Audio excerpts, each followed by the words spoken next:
Bonjour, bonjour. On se retrouve aujourd'hui pour un petit tuto astuce. On va faire un petit coussin antistatique pour l'embossage à chaud.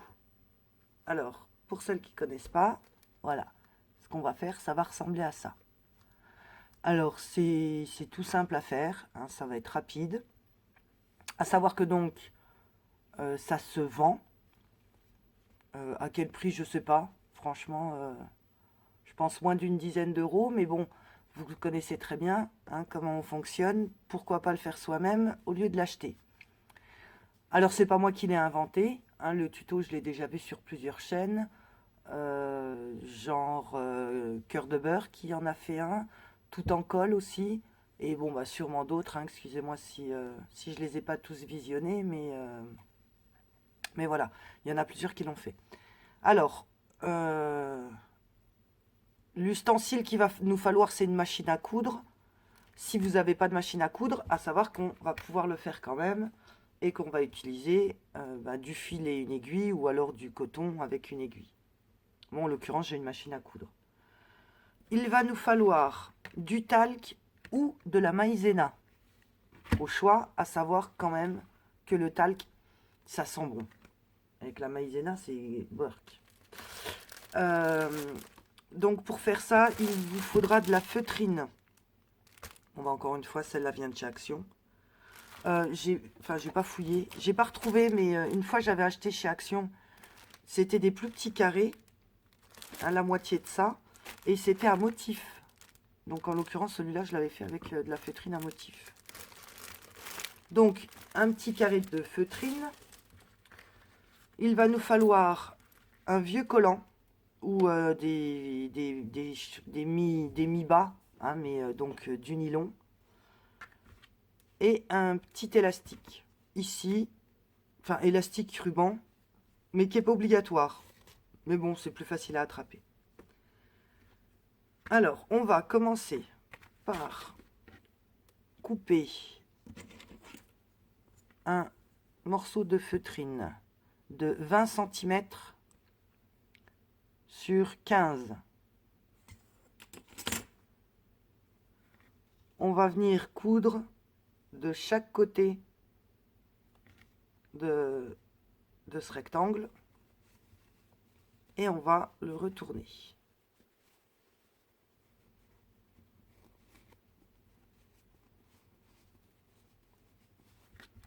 Voilà. On va prendre le talc et on va prendre donc notre collant. Donc ben, ils étaient beaux, je les aimais bien, mais ils sont troués. Alors on va en couper un morceau. Vaut mieux prévoir grand. Allez, là j'ai 22 cm.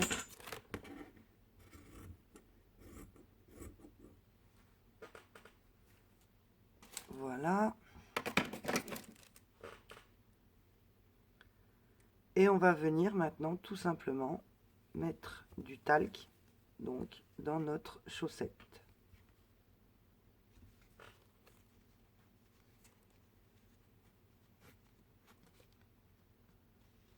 Comme ça.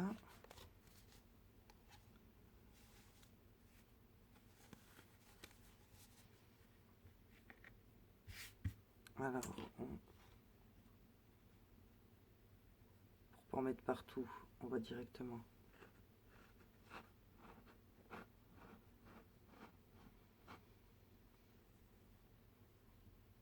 ça commence à se remplir. Ah, ça sent bon le talc. La maïzena, je sais plus ce que j'ai fait l'autre jour avec la maïzena. J'ai regretté, hein. J'ai vraiment regretté parce que l'odeur est vraiment très désagréable. Voilà.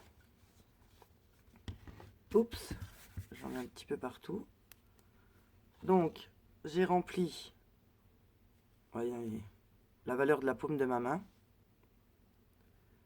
Je vais faire un nœud.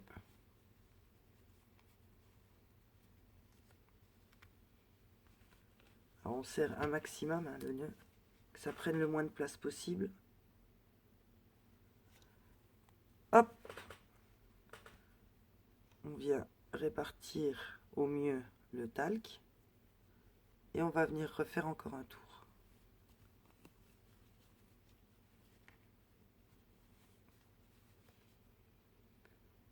Et un dernier, vu que j'ai encore de la marge.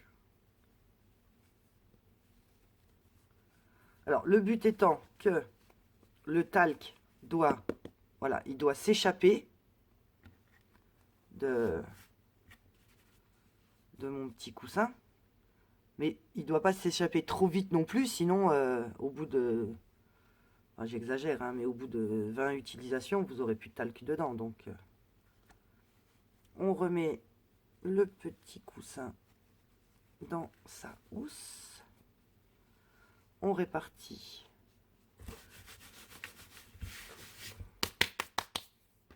On répartit au mieux. Et là, alors on retourne vers l'intérieur.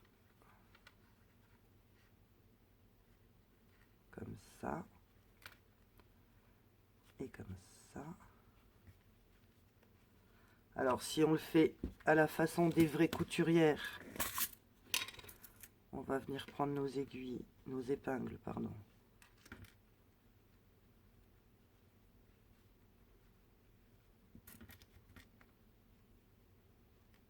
Ah mais c'est épais, hein, waouh. Voilà, et on vient fixer le tout.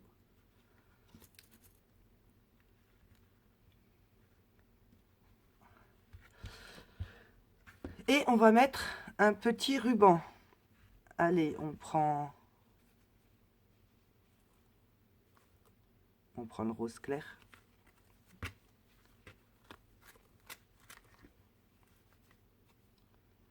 Donc ce sont aussi des élastiques qui avaient à un moment donné chez Action.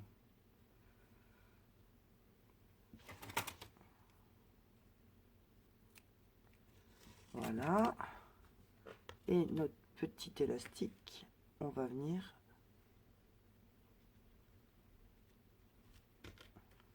l'intercaler au milieu.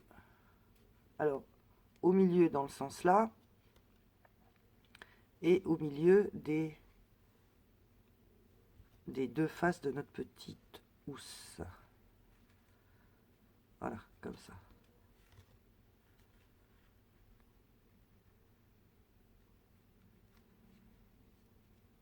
Alors, je vous abandonne une minute, je coupe, je vais coudre avec la machine à coudre et je reviens tout de suite. Alors, me revoilà. Voilà, j'ai cousu donc en haut, pas très droit parce que c'est très épais. C'est pas de la haute couture. Mais bon, l'essentiel, c'est que le petit élastique tienne et que de toute façon, voilà, mon talc, il est bien prisonnier là-dedans. Alors, on va faire un essai. J'aurais bien pris une chute noire. Quand on en cherche, on n'en trouve pas.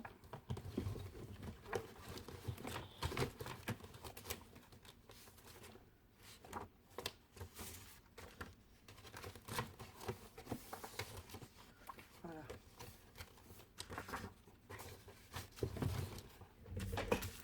Pour vous montrer le...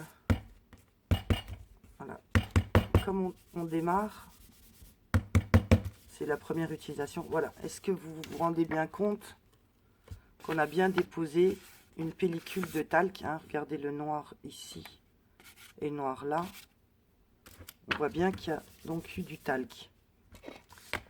Alors, je vais prendre une planche de tampon.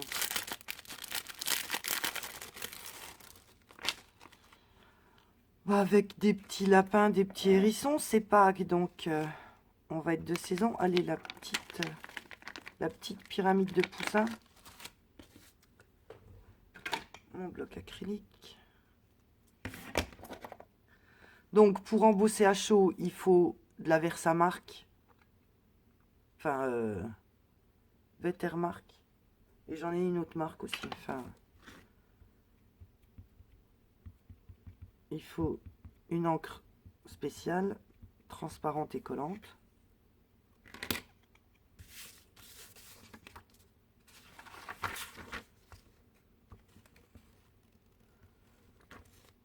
Voilà, on vient tamponner.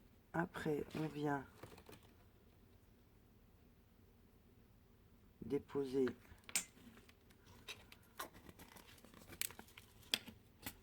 la poudre à embosser.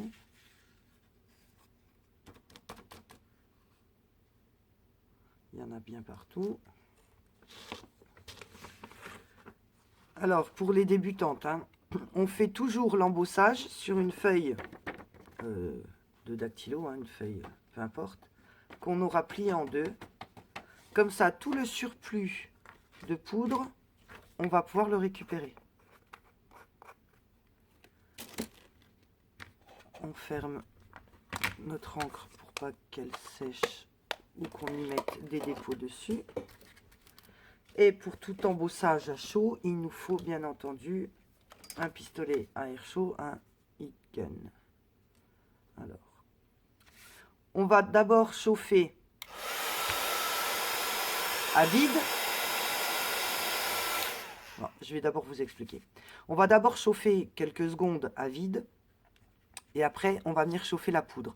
Et on va aller progressivement, on ne va pas balayer la chaleur. On va aller progressivement, là où on voit qu'elles fond, et avancer tout doucement sur notre motif. C'est la meilleure technique.